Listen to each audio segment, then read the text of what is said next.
గోదావరి నది తీరాన అతువులు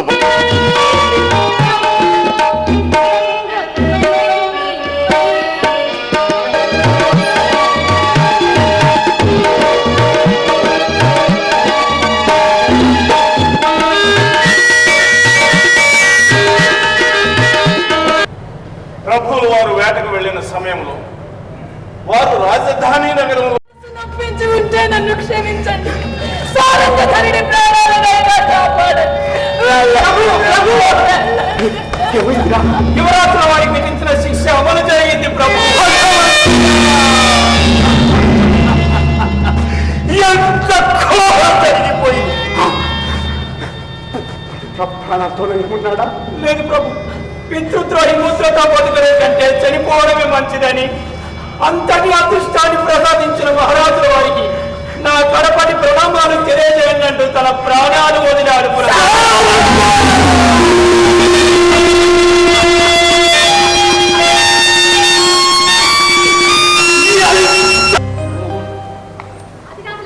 అదిగో పక్కింటాడితో బాతాకాని కొడుతుంది. మొగుడు వంట మాస్టర్ అయితే పెళ్ళాం వీధి మాస్టర్ అవుతుంది. మా అమ్మ నాకు వంట నేర్పిపోయింది. మొగుడు పోస్ట్ పోయి కుక్కు పోస్ట్ వచ్చింది. అబ్బా ఏమి నవ్వుతున్నానే. వాళ్ళకి రాసివ్వడానికి. అవును, కోడలు రాలేదా? వచ్చారు నాతో పాటే. మరి మనవన్న చూపించబట్రా? వాడికి వాళ్ళ అమ్మమ్మ అంటే ఇష్టం.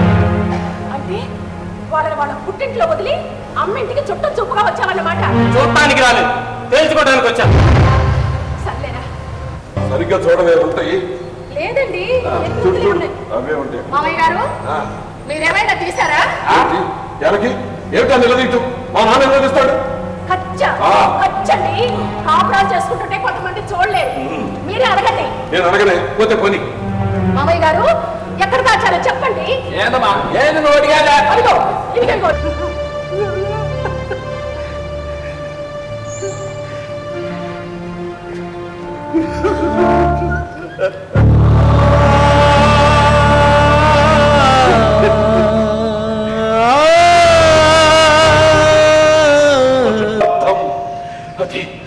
అదే జీవితార్థం.